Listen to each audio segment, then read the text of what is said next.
Number 1. Earlier this year, when our exams had finished, my friends and I decided that we would go clubbing to blow off some steam and to celebrate.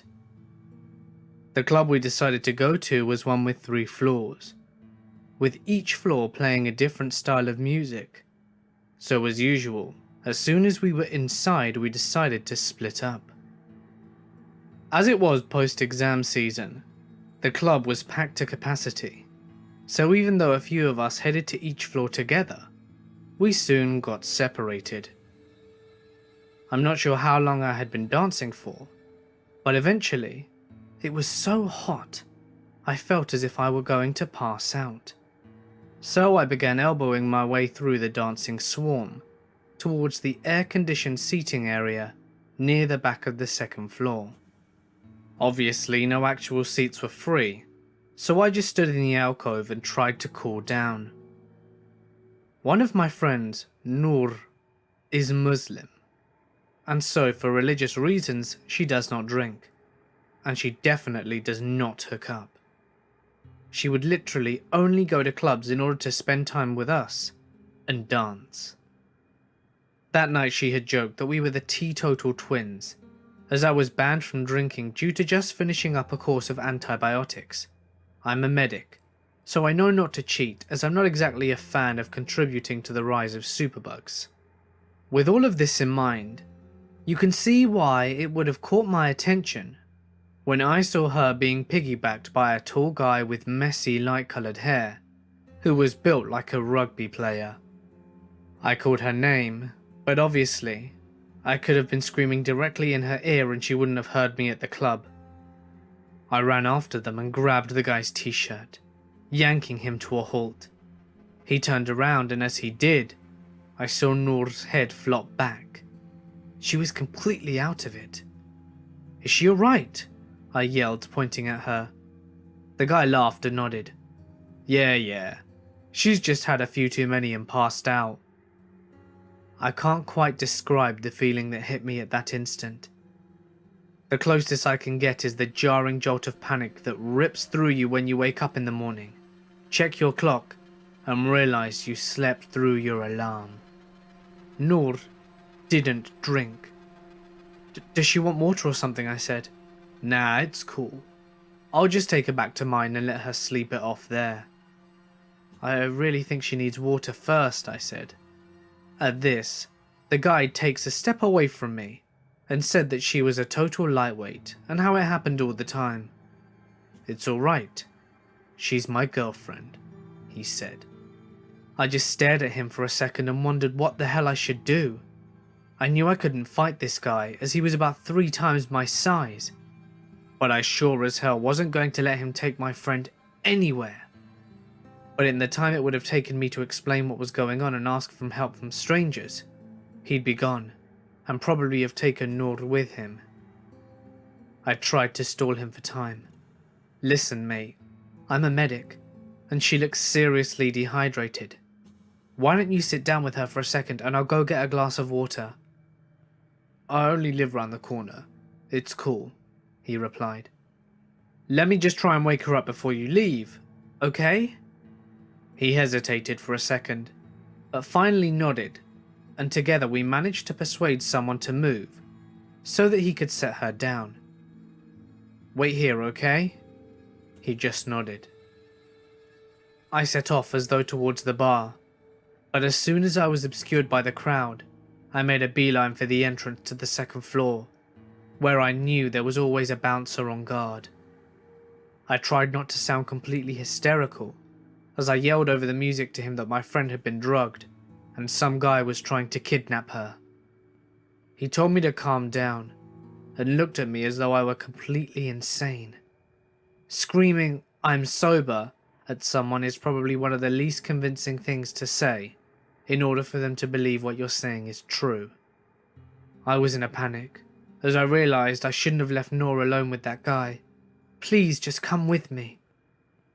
Something must have gotten through to him, as he decided to follow me to check it out. When we got there, Noor was slumped forward, exactly where I had left her, and completely unconscious. but the guy was nowhere to be seen. I gave the bouncer the best description I could, but considering the lighting, I wasn't able to make out much more than the hair, his t-shirt, and the fact that he was 6 foot tall and hench. He could have been anyone, and he's still out there. The next day, she woke up with a splitting headache and only fuzzy recollections of even going out that night. She has no idea what happened, no idea who the guy had been, and no idea how to thank me for saving her. If you see a girl who looks completely out of it, or utterly shit-faced, being carried out of a club, or leaving a club with a guy, I don't care how silly or cock-blockery you feel, please, please, just take a second to make sure she's okay. Number 2. Back in my late teens in Dublin, Ireland, I used to head to a particular nightclub every single week, and got to know most of the regulars in there, to the point where I could sit at any table and know at least a few people. One night I was introduced to a new woman that no one really knew very well. I said hello, and made very short and polite conversation, and then went about my time dancing and drinking as normal. Nothing much of note happened during my time at the club. At the end of my night though, I left a little bit earlier than my friends, because I live really far away and outside of the city. I got a taxi home, and got to bed, falling into a deep slumber. I need to point out that I don't actually drink very much, and there was no way in hell I was drunk when this happened. I woke up in the morning, sunlight streaming through the room, and I immediately knew something was wrong. There was too much weight on the bed. I spun and looked down to the end of the room, and there, sat on the end of the bed, was the woman from the night before, staring at me wide-eyed, with utter devotion and a weird smile. It was absolutely horrible. I had no idea what to say, and so I said nothing. I was so weirded out by her expression and the whole bizarre nature of the situation. I was dumbstruck. It wasn't a lustful look. It was spooky, obsessive, and insane looking. I know for a lot of guys the idea of having some random woman appear in their bedroom might be a thrill, but this was nothing like that. It was scary, plain and simple. I got up, got dressed, summoned a bit of courage, turned to her and said, "You're leaving. Now." And essentially marched her out the house, telling her that buses leave from the end of the road every half an hour. She left without a word. From talking to my friends and family, I pieced together what happened. After I left the nightclub, she had tried to catch up with me but instead had lost me. She went back, asked around until someone told her the rough area in which I lived, and got a taxi there. She then started knocking on random doors, waking up neighbours, and eventually one of them told them exactly where I lived. She then knocked on my door, and my sister came down to answer. She lied to her, saying that I had been expecting her. My sister was pissed off because she was woken up, but let her in. From there she got into my room and sat there for God knows how long, silently watching me. As it turns out, nobody from the club knew her at all, but we all assumed someone else must have known her. What really spooks me though, is that if she had wanted to hurt me for whatever reason, she'd easily found her way right into my family home and into my bedroom. I'm shuddering just thinking about it. Number 3. I met him one night in a club, and he seemed nice enough. Good looking and friendly. We exchanged numbers at the end of the night, and I looked forward to meeting him again. Nothing unusual. I was 18 and he was in his early 20s, and I spent a lot of time in clubs, so I was comfortable with everything. About a few weeks had passed, and he'd sent me a few texts and we decided to meet for a drink. He offered to pick me up from my house, but as I didn't know him that well yet, I arranged to meet him by the entrance to a hotel, on a main road near my house, We went to a pub. I had plans to meet a friend about 9, so we only stayed an hour, and he took me to where I was meeting my friend. We had a short kiss, and then left. I was glad it was over, as he was actually not interesting at all. Boring, in fact. He added me on Facebook and I accepted, but I didn't think that we'd speak much after that. I was very wrong about this.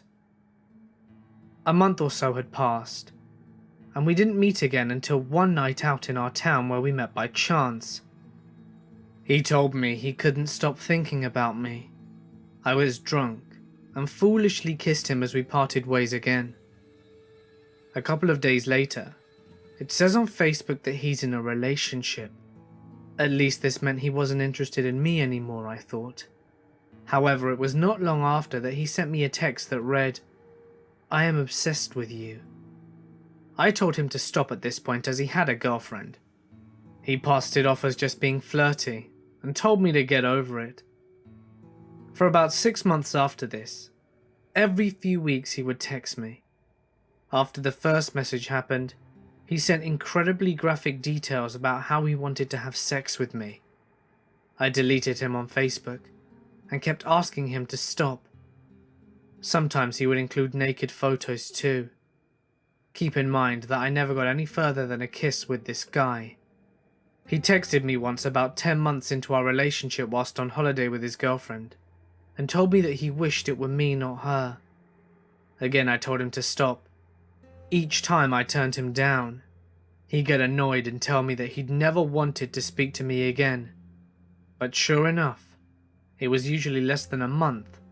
I'd get a random naked picture again or something. All of the messages I could have ignored, but one night, I hadn't heard from him for a few weeks, and I was home alone, as my parents were on holiday. Bear in mind, this is something I hadn't told anyone.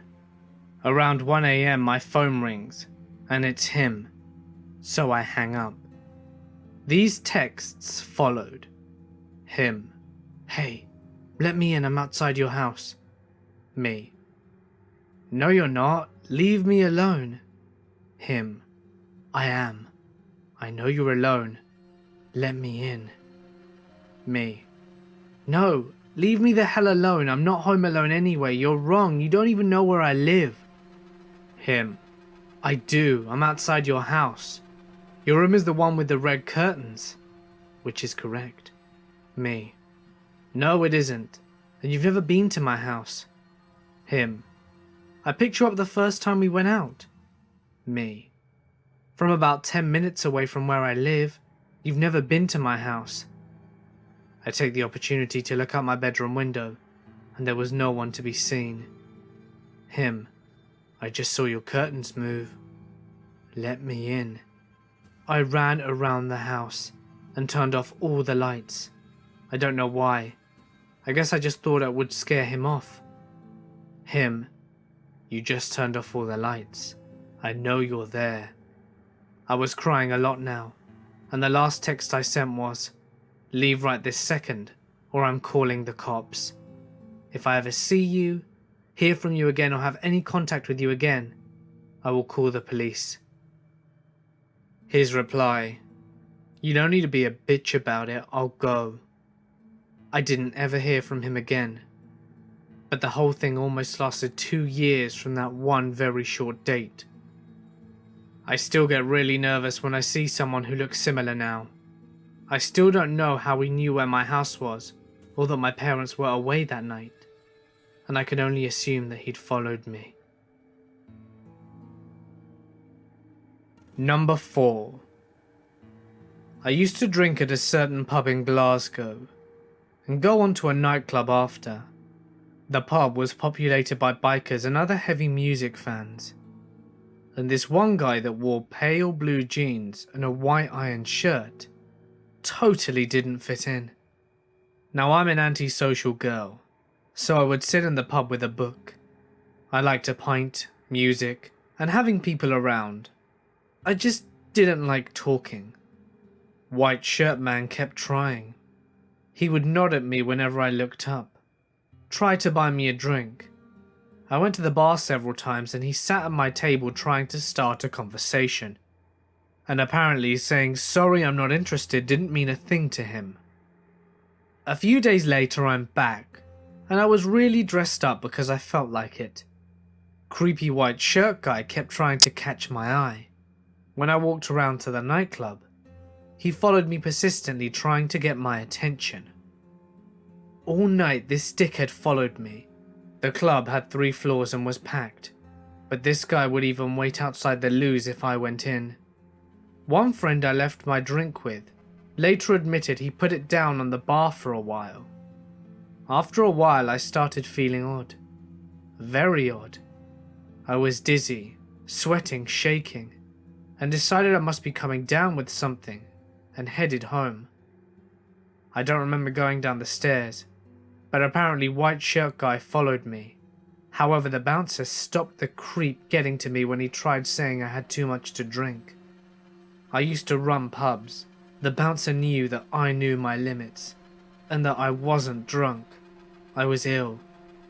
White shirt guy got pushy, and Dal the bouncer ended up pinning him against a wall. However, during this time I wandered off. One street behind the club is the red light district. No idea how I got there, but I was spotted there hours later, walking up the main road by my home. My skirt was ripped. I had no shoes, bag or coat. A biker friend of mine who is also a cab driver recognized my tattoos from the back and stopped to see if I was okay. He instantly realized I wasn't, got me in his cab, and phoned the nearby hospital to say he was bringing me in. 3 days later I finally woke up and made enough sense to figure out what happened. My drink had been spiked with ketamine, a borderline dangerous dose. The cab driver talked to Dal the bouncer, and between them they figured out what happened. The cab driver and his friends tracked down the white shirt creep and gave him a kicking. Then the railway lads heard about it as well, and they gave him a kicking too. He was barred from the club and bar for life. It was an awfully long time before I ever went out again. Number 5. I'm from Denmark, so the drinking/clubbing age is 18. My town is pretty safe.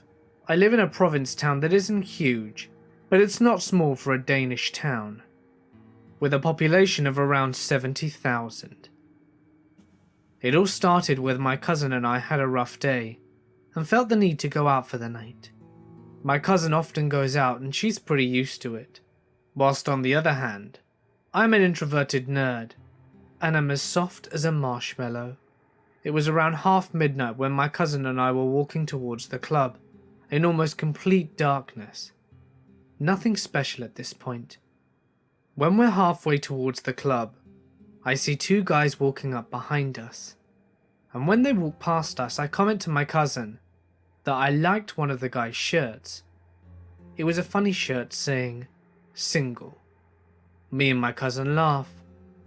We walk for a while longer, and then we get to see those 2 guys again that are speaking an unknown language on the bench. My cousin then decides to comment on the guy's shirt, which makes him and his friend wanting for some reason to strike up a conversation. They introduce themselves, and we introduce ourselves. They ask us where we're going and we tell them that we're going to the club. During the course of the conversation, they mention that one of the guys is 20 and the other one is 24. When they ask us how old we are, my cousin says she's 25 and I'm 18. One of the guy's eyes then light up when he hears that, and at this point we're pretty uncomfortable, and they're acting a bit weird, and the street is completely empty in the middle of the night. They then proceed to tell us that we shouldn't go to the club, but go home with them and have a drink. They also tell us that their car is right around the corner. I look weirdly at my cousin and she exclaims, "No." They follow us down the road, still trying to get us into the car with them. They tell us that they live nearby and that nothing's gonna happen. They have alcohol which we can drink for free at home, and it would be way more fun than going to the club apparently. They even try stepping in our way but we quickly tell them no and that we don't want to go.